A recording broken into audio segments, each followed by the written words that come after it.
Lawyers, when did it become clear to you that your client is a monster? Story 1. My mom is a lawyer, and this is the story about how she decided to quit being a public defender.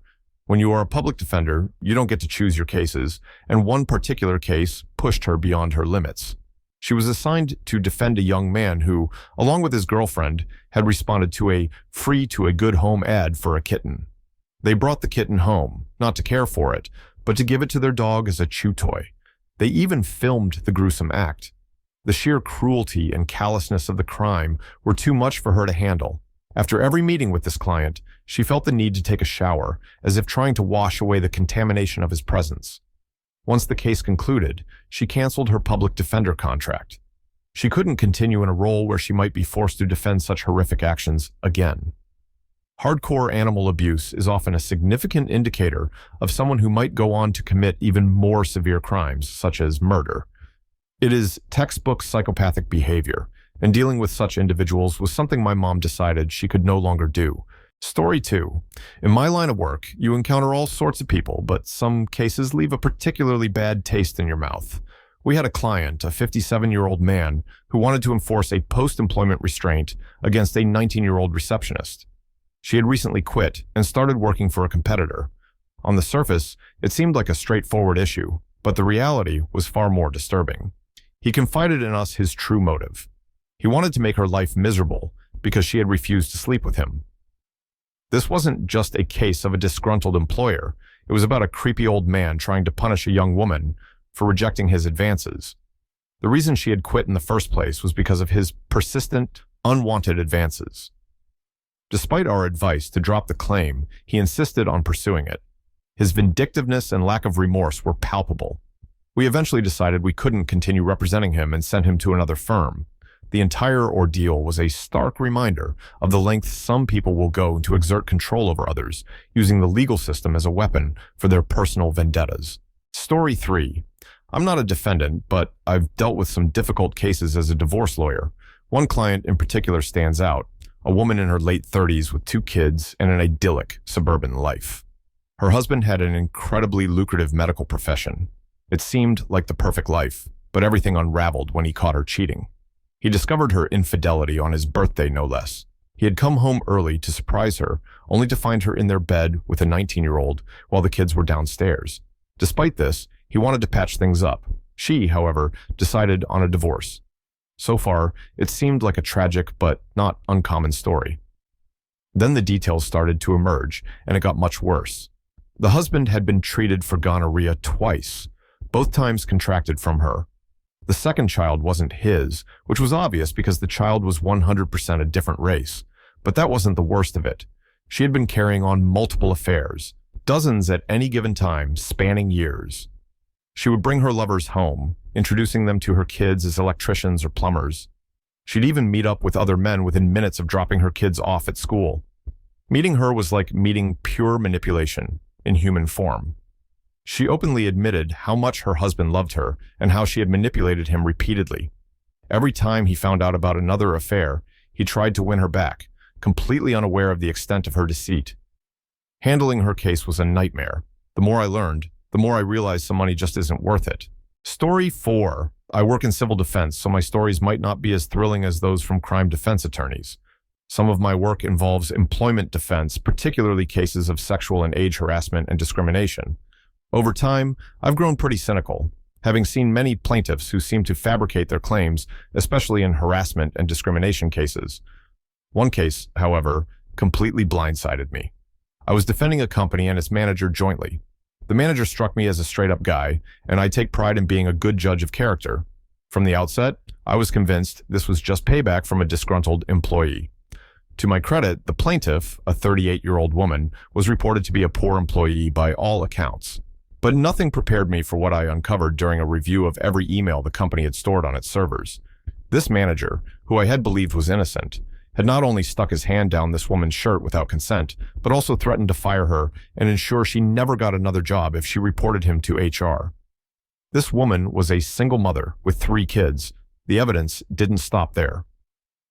He had also propositioned her, offering a day off in exchange for sex.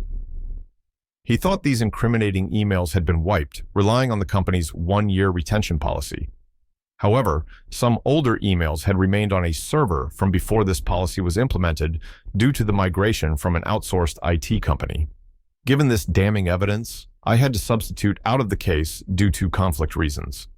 My client's interests were no longer aligned, and the case took a turn I hadn't anticipated.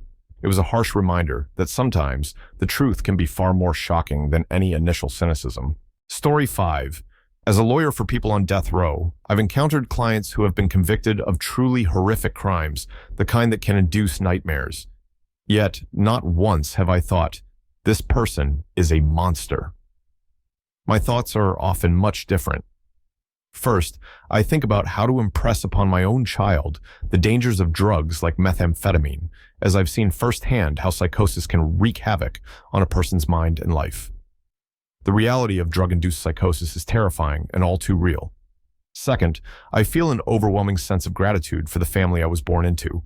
My parents were neither violent nor addicted to drugs, nor did they suffer from severe mental illness.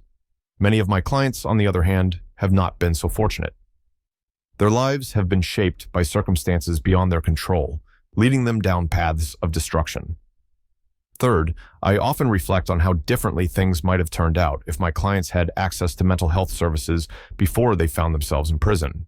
So many of them struggled with untreated mental illnesses that, had they received proper care, might have kept them from committing the crimes that landed them on death row. Lastly, I am frequently struck by how well some of my clients adapt to the structure provided by an institutional environment.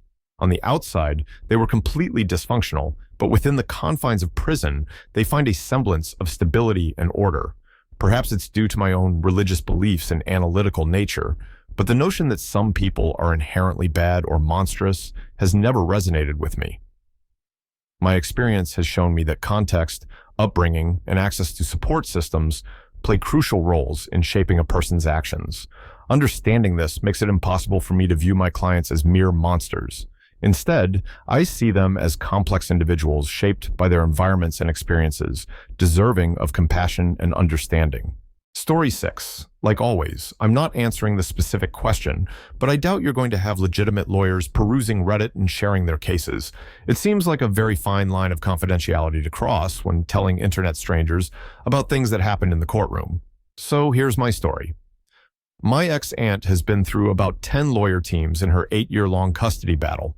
We're not exactly in a place with a lot of lawyers, so her last and final team had to be hired from another state because word had gotten out in the legal community to avoid ruining their careers by associating with her.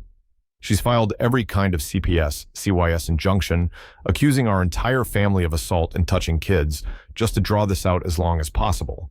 On my side, one case brought up in court was that I had assaulted my then 8-year-old cousin while I was studying abroad, literally on the exact opposite side of the planet. Obviously, CPS couldn't ignore such a claim, but when it finally got to a judge, he realized that this kid wasn't even within 1,000 miles of the child at the time it supposedly happened. He brought her and her then lawyer up on contempt charges. I'm just vaguely describing it all. It gets way deeper and more messed up. Thankfully, once a kid turns 14, they get more rights in court proceedings, so he could finally tell the judge that he wanted nothing to do with his mom unless it was on his terms. I can't imagine being such a painful client that lawyers refuse to work with me. That's impressive. This woman is a whole new level of awful. Story 7. As a lifelong criminal defense lawyer, I've learned that it's often not the offense, but the person behind it that makes the difference. I've represented individuals accused of murder who turned out to be quite likable and decent, and I've also encountered shoplifters who gave me the creeps and seemed like genuine psychopaths. It's a strange dichotomy that speaks volumes about human nature. From a purely criminal standpoint, whether or not a client is a monster doesn't change my duty to defend them. However, it certainly makes the job less pleasant. The clients who have troubled me the most are those who are comfortable scamming others out of their money. Their lack of empathy and moral compass is deeply unsettling, more so than any violent offender I've encountered. These scammers, with their smooth talk and cunning strategies, often leave me with a lingering sense of unease. Story 8. I've spent a considerable amount of time doing prison legal aid, and I've encountered some cases that would turn anyone's stomach. But there's one in particular that stands out, not because of the typical horror, but because of the sheer senselessness and tragedy of it. I was assigned to a 17-year-old kid with mild cognitive disabilities, the result of brain trauma inflicted by his birth parents. Despite his rough start, he had found a wonderful foster family and was thriving. He was popular at school, a good athlete, and had even gotten a girlfriend. By all accounts, he was on a positive path. One night, he invited his girlfriend to meet him in a corn silo, a place I later learned was a popular hangout spot for country kids. According to the pre-sentence investigation report, they were having a nice time, just being teenagers. Then, inexplicably, he picked up a 2x4 and bashed her skull in. What followed was a nightmarish sequence of events. He used a combination of crude farm implements, shovels, hose, to dismember her body and bury it in the corn. Then he went home as if nothing had happened. When I took his case and read through the details, I felt a mix of sadness and disbelief. This wasn't just a case of a monster in disguise. It was a reminder of how trauma and mental health issues can lead to inexplicable violence. Story 9. I got arrested when I was younger and ended up in county jail for a bit. When you first get transferred there from the police station holding, you see a judge who sets your bail. The whole process is done from inside the jail through a TV screen, so you never actually see the judge or your public defender in person. It was my first time going through this, and I was sticking close to a guy named Repo. He had been in and out of jail before and seemed to know the ropes. We were waiting for our turn in front of the judge, and there was this kid ahead of us. Privacy wasn't a priority there, so if you were next in line, you could hear everything. The kid was barely 18 years old, just a week over, and he had a rap sheet that was incredibly long. They got to his current charge, which was allegedly smacking a brick over the head of an elderly man and robbing him. I was shocked, but what surprised me even more was how Repo reacted. Despite his own extensive criminal history and the many hardened criminals he'd met, this was over the top even for him, especially considering how young the kid was. It was pretty sad to think that this kid's life was already so messed up at such a young age and was probably just going to get worse from there. Story 10. I could have gotten my client off on a technicality. He was already serving 10 years for armed robbery when another case came up, this time for gang assault. As I reviewed the case file, I saw that the authorities had botched the gathering of evidence and blood samples. The detective, perhaps sensing my dilemma, pointedly left the file out for me to see. I read the woman's account of her 14 known assailants from her home village, which included my client. At that moment, I decided to drop the case. Not long after, he died in a gang initiation in prison. He had been one of the kingpins. Sometimes, you have to know when to fold them. I really hope there wasn't a lawyer who thought, oh yes, this case is excellent, this client I can identify with. The last thing anyone needs is a lawyer who is just as sick as their client. But I'm sure it happens. Story 11. Many years ago, I worked as a solicitor's representative, handling cases that went to Crown Court. In this role, I was responsible for paperwork and additional client support. One case, in particular, left a lasting impression on me. A 70-something-year-old man had been in jail for 15 years for an assault on a child. The solicitor and barrister were working on getting him released, as he had received clean reports from nearly everyone involved in his rehabilitation. It seemed like he might have been reformed. However, during an outing to a dentist, the man saw two children in the waiting room and immediately ran straight at them. The guards had to restrain him before he could reach them. This incident completely derailed any hope of his release. 3 weeks later, I was tasked with sitting him down in a room to explain that the hearing wasn't for his release. Instead, it was to commit him to a secure mental health facility for the rest of his life. He didn't take the news well, but I shed no tears. It was clear that he remained a danger to society, and the safety of others was paramount. Story 12.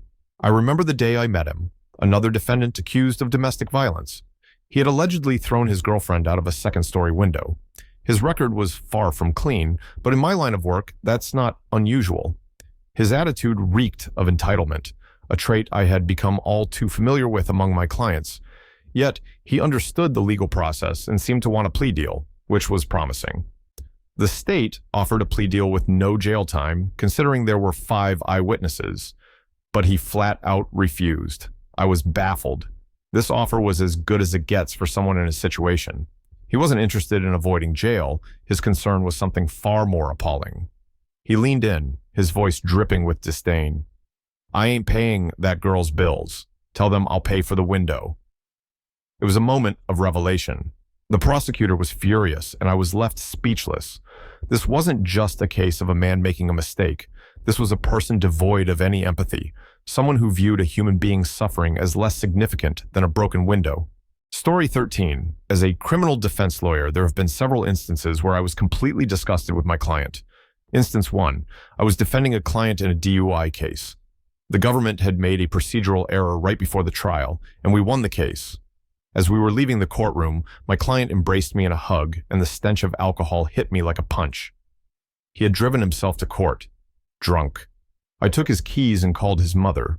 This wasn't just a lack of judgment. It was a blatant disregard for the safety of others. Instance 2. Another client, a man in his mid-40s, was accused of inappropriate conduct with a 12-year-old. He had the audacity to try and justify his actions by suggesting the child had been coming on to him. I had to shut him down immediately, feeling a wave of disgust wash over me. The depravity of blaming a child was beyond anything I could stomach.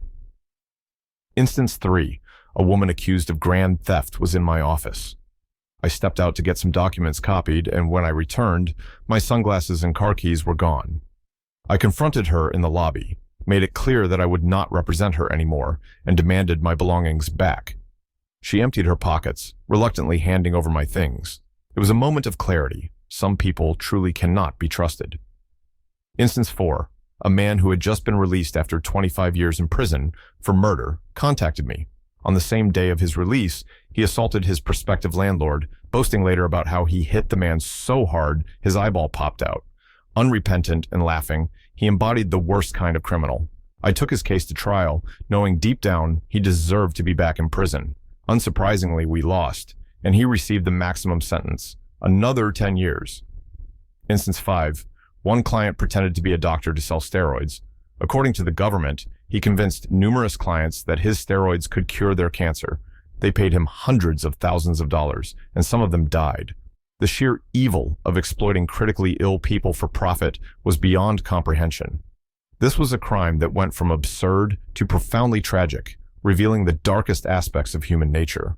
Each of these cases left an indelible mark on me, reminding me that sometimes the monsters aren't lurking in the shadows. They're sitting across the table asking for your help. Story 14. One of the most disturbing cases I ever handled was a divorce client, a husband and father who disowned his autistic son and insisted he should get all of his wife's retirement savings despite not having worked for 12 years. During Hurricane Sandy, while the storm was ravaging New York City, he contacted me from the Bronx, demanding that I hold his wife in contempt for not paying him that day. I was in Manhattan, dealing with the chaos of the storm, and couldn't believe his insensitivity. This client also tried to convince me that getting married was a huge mistake. My wedding was scheduled for November 3rd, just 4 days after Sandy hit. He told me I would be miserable and regret it. His relentless negativity and selfishness were overwhelming. But the situation escalated several months later when he sent death threats to me and my wife. Frustrated by the slow progress of his divorce, he claimed he had hired someone to kill us if his divorce wasn't finalized within 60 days. I immediately contacted the police, but they informed me he had left his premises a day earlier. I heard nothing from him until February 2014, when he bizarrely emailed me asking for help to get a winter coat from his wife. Ironically, the divorce never had to be completed. He committed suicide before the judge could sign the judgment. This case was a stark reminder of the volatility and dangerous extremities some people can reach, driven by their personal grievances and irrational vendettas. Story 15. I had a high school teacher who used to be a lawyer. Naturally, we were curious about why he left his legal practice to become a teacher. One day, after much prodding, he finally shared his story. His last case involved defending 3 people. There had originally been 4, but one of the women didn't make it. It was a case that revolved around a drunken, drug-fueled orgy where 2 couples decided to kill, partially eat, and dismember one of the women. It seemed like a good idea to them at the time, under the influence of drugs and alcohol. As a lawyer, he had to ensure his clients got the best possible defense, despite the overwhelming evidence and the grotesque nature of the crime. He was exposed to all the horrid details, the pictures, the forensic evidence, and their disturbingly casual reasoning. When he explained it to us, his eyes took on a far-off look. a clear sign that the case had deeply affected him. It was an open and shut case, but the emotional toll it took on him was immense. The sheer brutality and senselessness of the act had driven him away from the legal profession.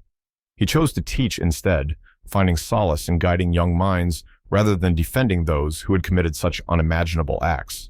Story 16. I'm not a lawyer, but I work for a law firm as an investigator.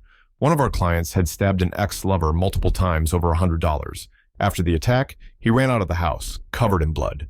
A neighbor and her teenage daughter saw him and rushed inside to help, calling 911 as they did.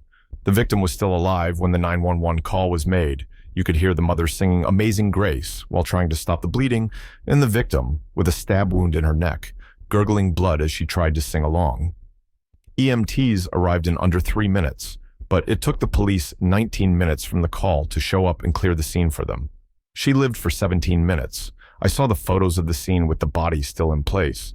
It looked like something straight out of Dexter. Story 17. My girlfriend served on a jury for a capital murder case. The defendant had brutally assaulted and murdered a young mother and attempted to do the same to her toddler. Miraculously, or perhaps not, depending on how you look at it, the toddler survived. By the time the case was brought forward to determine whether the death penalty should be applied, the son was about 14 years old. The killer had already been in prison for a long time, found guilty years ago, and was facing the possibility of either the death penalty or 3 life sentences in prison. This man had a history of violence. He had attacked several women before this incident, sending 2 to the hospital, but had been released with just a slap on the wrist after serving minimal jail time. The murder of the young mother could have been prevented if the system hadn't been so lenient. What struck me as particularly tragic was that every single witness for the defense was a member of his family. Every single one of them was caught lying under oath, even about the most inconsequential things. It was as if his entire family, mother, father, brothers, and sisters, were incapable of telling the truth. None of them showed any sympathy for the victims or acknowledged that the assault and murder were wrong. The defendant himself showed no remorse. What really chilled my girlfriend, though, was the fact that every woman the defendant had attacked looked strikingly similar to her. Throughout the trial, he stared at her with a blank expression almost the entire time. It really freaked her out, and she still has nightmares about it.